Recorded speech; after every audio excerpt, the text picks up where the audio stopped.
Welcome to MMC news.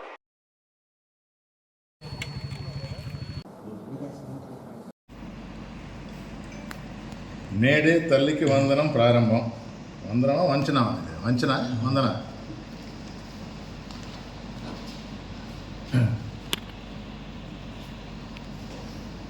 రాష్ట్రంలో ఉన్న ప్రతిపక్షాలకు కానీ ఇంకా ముఖ్యంగా మోసపోయిన తల్లులు, ఇది తల్లికి వంచనలాగా వినబడుతుంది కానీ వందనంలాగా వినబడటంలా. 1 సంవత్సరం కాలం అని అడ్వర్టైజ్మెంట్ ఇచ్చుకున్నారు ప్రభుత్వం. పిల్లలు స్కూల్కి పోకుండా ఉండరు, కానీ వారికి రావాల్సిన పథకం అమ్మఒడి ఇదివరకు ఇంటికి ఒకరికే ఇస్తున్నారు. మేమైతే లెక్కలు తెలుసు కదా, 15 ఒకటి 15, 15 30, 15 3 45, 15 4 60 ఊదరగొట్టారు ఎలక్షన్ టైంలో. తీరా ఓట్లు వేయించుకొని గెలిచిన తర్వాత 1 సంవత్సరం కాలం పెద్ద అడ్వర్టైజ్మెంట్ వేసుకున్నారు, కానీ అమ్మఒడి ఏమైందో అతిగతి లేదు. ఇప్పుడు రాశారు, దాని పేరు మార్చారు, తల్లికి వందనం. ప్రెస్ మీట్ పెట్టారు ముఖ్యమంత్రి గారు. విద్యాశాఖ మంత్రి కూడా ఉన్నారు. ఒకే రోజు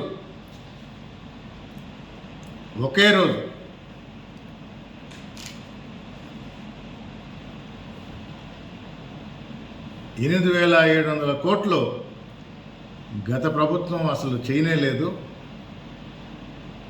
మేము చేస్తున్నాము ఒకే ఒక్క రోజులో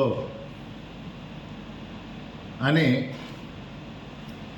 ముఖ్యమంత్రి గారు జీవోని విద్యాశాఖ మంత్రి గారికి అందజేశారు. బాగుంది, టీవీలు చూపించినాయి, ఘనత గురించి చెప్పుకున్నారు, ఘనంగా చెప్పుకున్నారు. ఇది వరకు జగన్మోహన్ రెడ్డి చెప్పేవాడు, ఆయన ఒక్కింటికే ఇచ్చేవాడు, మేమైతే ప్రతి పిల్లాడికి ఇస్తున్నాము అన్నారు. నాకు తెలిసి 6,300 కోట్లు ఒక్కసారి అట్ట బటన్ నొక్కితే ప్రతి తల్లి అకౌంట్లో పడేది.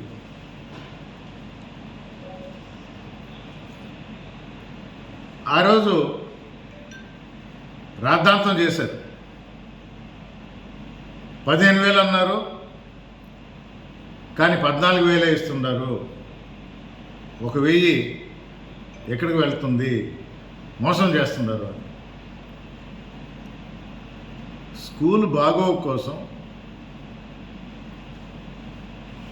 స్వచ్ఛందంగా ప్రతి తల్లి మీరే కట్టండి అని అంటే ఆ పద్ధతి తెలియకో వీలుగాకో ఆ స్కూల్ అకౌంట్లో ఆ డబ్బులు పడక తదుపరి సంవత్సరం గవర్నమెంటే 1,000 రూపాయలు మినహాయించి స్కూల్ అకౌంట్లో ఇటు మొదలుపెట్టింది. 15,000 పిల్లలకే, దానిలో వాళ్ళే 1,000 రూపాయలు అన్నట్టు ఇక్కడ 14,000 తల్లి అకౌంట్లో పడుతూ 1,000 రూపాయలు స్కూల్ అకౌంట్. ఇది మోసం, ఇది దగ. చెప్పింది 15,000, ఇస్తుంది 14,000 అన్నారు.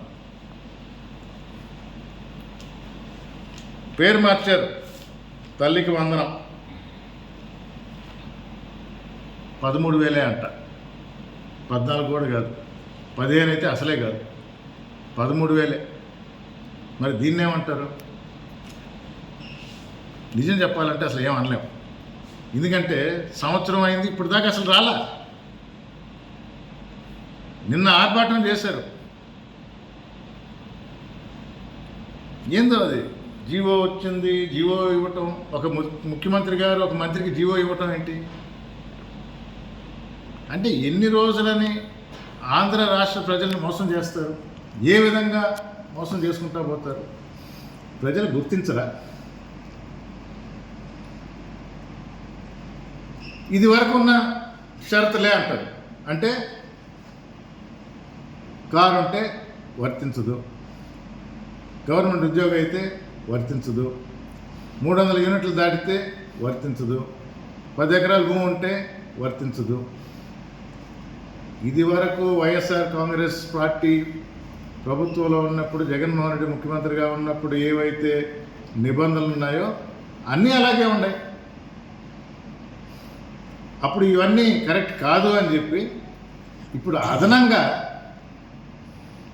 హైయర్ ఎడ్యుకేషన్లో ఫీ రియంబర్స్మెంట్ కానీ ఉంటే ఆ ఇంట్లో వారికి వర్తించదు అనేది కొత్తది పెట్టారు. ఇదివరకు లేదు. 1000 మినహాయిస్తుంటే ఈసారి ఇప్పుడు 2000 మినహాయిస్తున్నాము, 13,000 మీకు ఇస్తాము అన్నారు. చూద్దాం.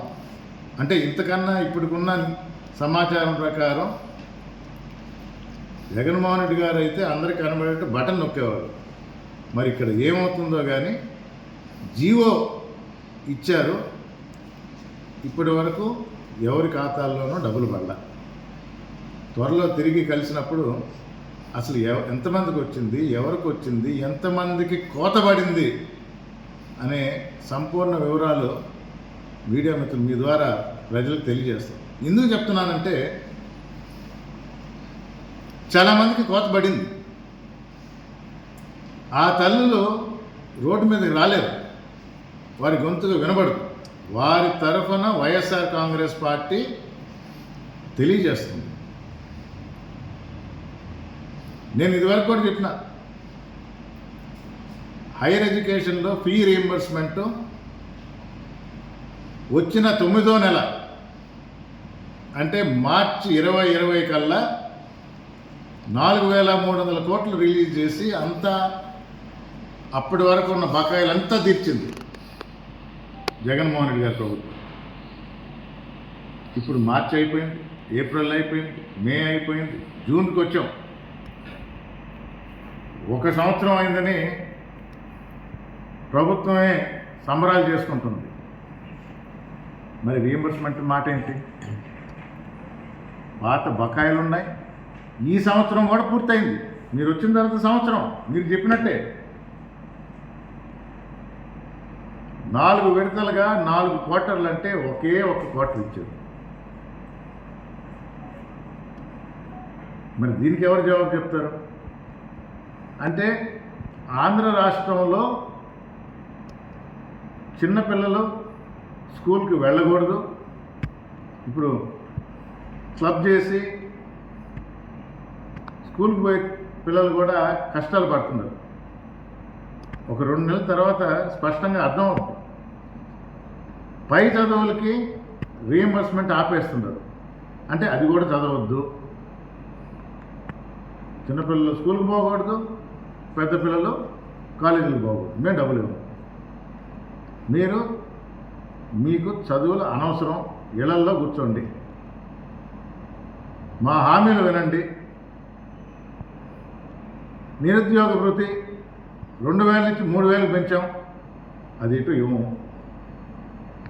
అమ్మాయికి 18 సంవత్సరాలు రాగానే 1,500, అది ఇవ్వము. ఇది క్లబ్ చేశారంట. ఒకటి P4లో పెట్టారంట, ఒకటి స్కిల్లో పెట్టారంట. అంటే ఏంటి దాని అర్థం? ప్రజలకి అర్థమయ్యేలా చెప్పండి. ఎలక్షన్ ముందర ఇచ్చిన హామీలు ఏ విధంగా నెరవేరుస్తున్నామో తెలియజేయండి. వారి ఖాతాలో డబ్బులు పట్టడం లేదు, వారికి ఉద్యోగం చూపించడం లేదు. ఈరోజు ఎడ్యుకేషన్ వరకే మాట్లాడుతున్నారు. ఎందుకంటే అమ్మ ఒడి అనే దాన్ని తల్లికి వందనం పేరు మార్చారు, మంచిదే. 1కి 4 ఇస్తా ఉన్నారు, మరీ మంచిది. కానీ సంవత్సరం అయింది, ఇప్పటి వరకు ఆ హామీ నెరవేర్చలే. ఇంకా దీనిలో ఈ అడ్వర్టైజ్మెంట్లోనే రేపు ఆగస్టు 15 నుంచి ఉచిత బస్సు, ఇప్పుడు లేదు, 15వ తేదీ ఈరోజే. జూన్ నెలలో అన్నదాత, ఇది ఇప్పుడు దాకా జరగల, సంవత్సరం అయిపోయింది. అంటే చాలా తెలివిగా ఏ సంవత్సరం అని పెట్టాల, ఆగస్టు 15 అని పెట్టారు, జూన్ నెలలో అని పెట్టారు. ఏ సంవత్సరం ఎవరికి తెలియదు.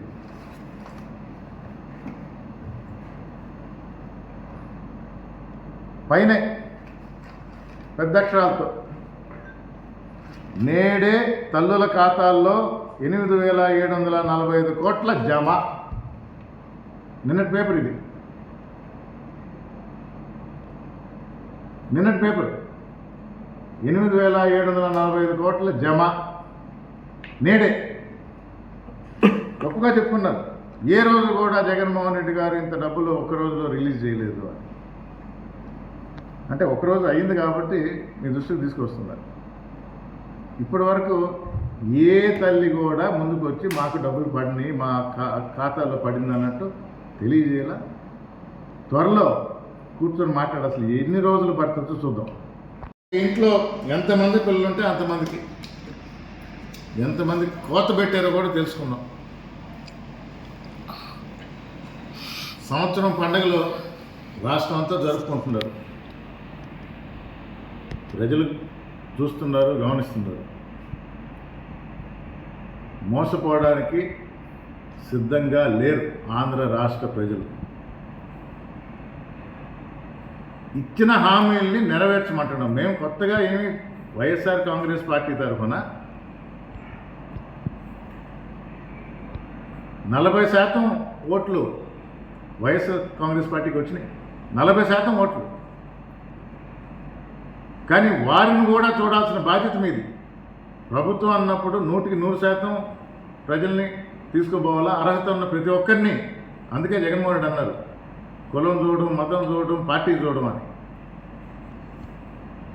ప్రతి ఒక్కరికి పథకాలు అందేలా చూడాల్సిన బాధ్యత ప్రభుత్వానిదే, అర్హత ఉంటే. 40% ఓట్లు మా పార్టీకి పడ్డా, వారిలో అర్హత ఉన్న వారికి కూడా మీరు సాయం అందించాలి. వారి కోసం పోరాడతాం.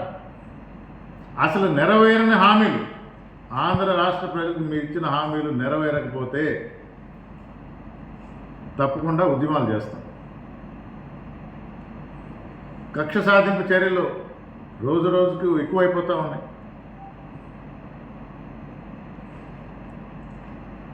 మొన్న చూశారు కొమ్మనేని శ్రీనివాసరావు గారిని డిబేట్లో. ఇంకొకరు చెప్పిన మాట వారించాడు.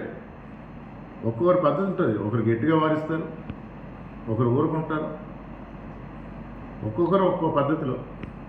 అయినా ఇది నా వ్యక్తిగత అభిప్రాయం కాదు, ఛానల్ సంబంధించింది కాదు అంటూ వివరణ ఇచ్చారు. పక్క రోజు ఆ పక్క రోజు కూడా అయినా కేసు పెట్టారు. ఈ ఒరవడి ఆంధ్ర రాష్ట్రానికే చేటు అని నేను చెప్పగలను. ఇది మంచి పద్ధతి కాదు. మోసపోయిన ఆంధ్ర రాష్ట్ర ప్రజలు రగిలిపోతున్నారు. విద్యార్థులు, రైతులు, చేనేతలు, ప్రతి వర్గంలో మోసపోయాము అంటూ మదన పడుతున్నారు. సంపద సృష్టిస్తాను అన్నారు. చేయండి, ఒక సంవత్సరం అయింది, తెలియజేయండి. సూపర్ 6 అన్నీ చేసేసాము, ఎవరు ఇంక నోరెత్తడానికి లేదు అంటారు. అదేంటిది?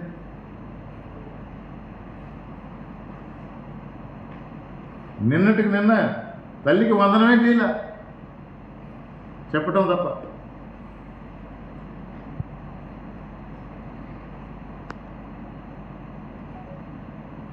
పొగాకు గిట్టుబాటు ధర దొరకకపోతే రైతన్నులు ఇబ్బంది పడుతూ మా పార్టీకి మా అధినేతకి విన్నవించుకుంటే నేనే వచ్చి మిమ్మల్ని కలుస్తానని మొన్న పొదిలిపోవటం జరిగింది. ఆ స్పందన చూసి ప్రతిపక్ష నాయకులు, అంటే మాకు ప్రతిపక్షం, ప్రభుత్వంలో ఉన్న పార్టీ అది ఎట్లా పోతారు, ఎందుకు పోతారు, లా అండ్ ఆర్డర్ సమస్య వస్తుంది అంటే జనంలో ఉన్న స్పందన చూసి కూడా బెంబేలెత్తిపోతున్నారు.